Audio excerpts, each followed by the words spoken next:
something unique. And I know that in fact you were the author of this book.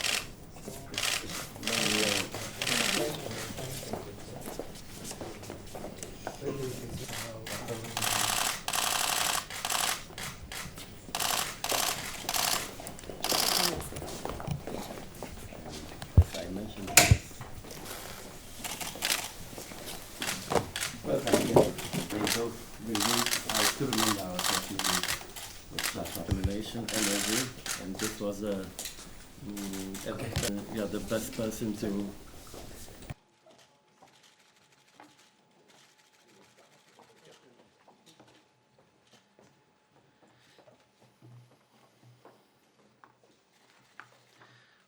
Good afternoon.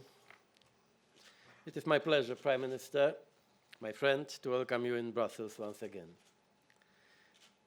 I would first of all like to thank you for paying a visit soon after your impressive victory in last December's elections and shortly after your new government was sworn in. Your government's focus on values and values-based reforms is deeply appreciated in Europe. I admire your resolve to bring about democratic reforms and economic development, which will benefit all Armenians. The EU will continue to support Armenia's journey towards becoming a consolidated democracy and creating a better economic future for its citizens. We are determined to make the promise of the comprehensive and enhanced partnership agreement a reality, with real benefits for both Armenia and the EU. The vast bulk of the agreement is already provisionally applied and has a real impact. The EU is Armenia's biggest export partner, with over 28% of Armenian exports. The implementation of this agreement goes hand in hand with domestic reforms. The EU is ready to further support your reform process with enhanced technical and financial assistance. We agree with your strong emphasis on the fight against corruption and the rule of law reform. Today, we also discussed the unresolved Nagorno-Karabakh conflict. As you know, the EU fully supports the Minsk Group co-chairs and their proposals.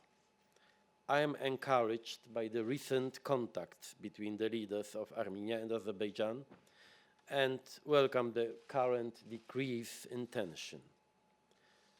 The EU continues to believe that the status quo is unsustainable, the conflict does not have a military solution and needs an early political settlement in accordance with international law. Preparing the respective populations for peace is an important step towards settlement, which we are ready to support. I also thanked the Prime Minister for the valuable contribution Armenia makes to the Eastern Partnership. This partnership celebrates 10 years in May. We have agreed to meet again to take stock of the progress the Eastern Partnership has made over the past decade and to look ahead on the occasion of the anniversary celebrations in May here in Brussels. So I look forward to seeing you back in only 2 months. Finally, let me make one remark about today's editorial by President Macron. Not going into detail, I fully support his way of thinking.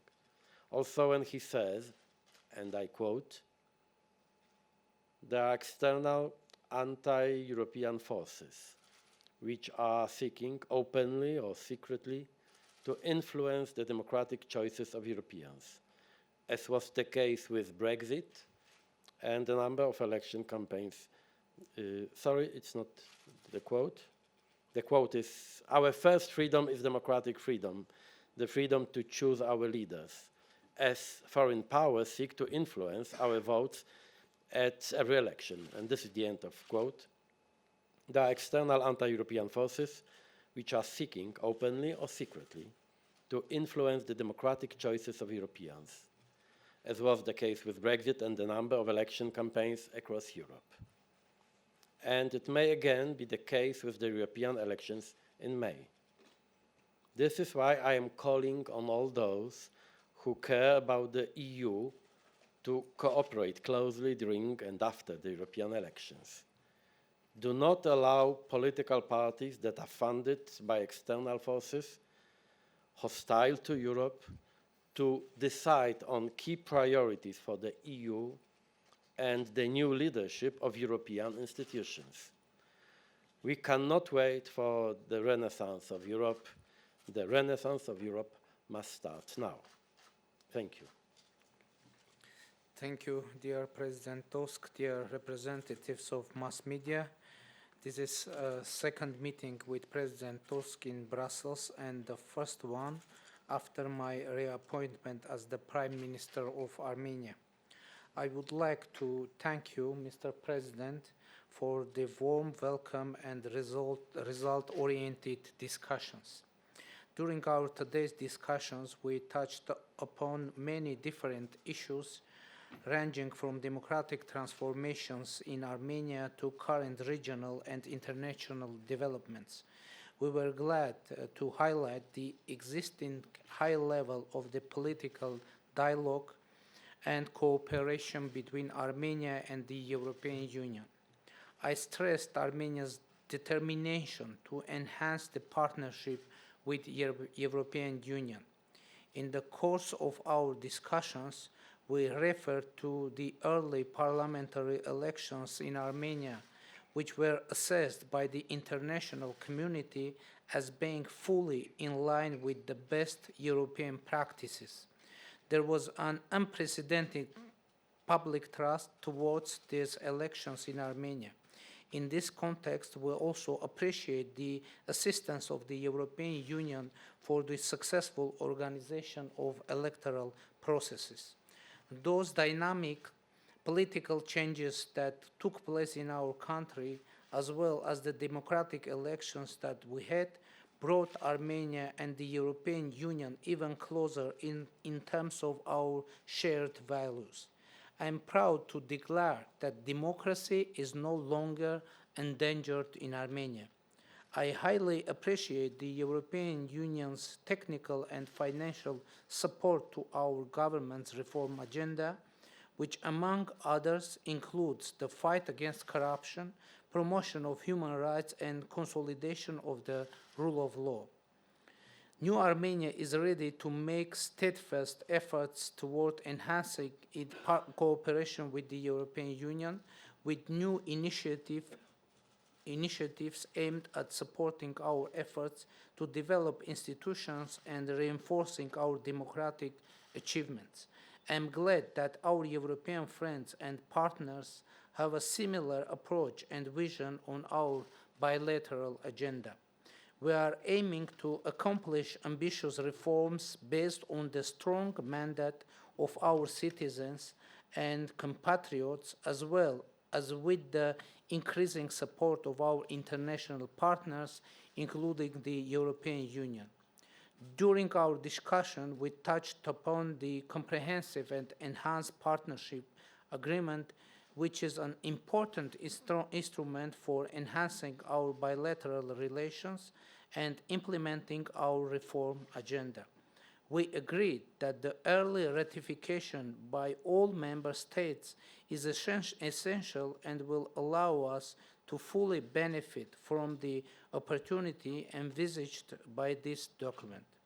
In this context, we discussed the ways of further accelerating the ratification processes.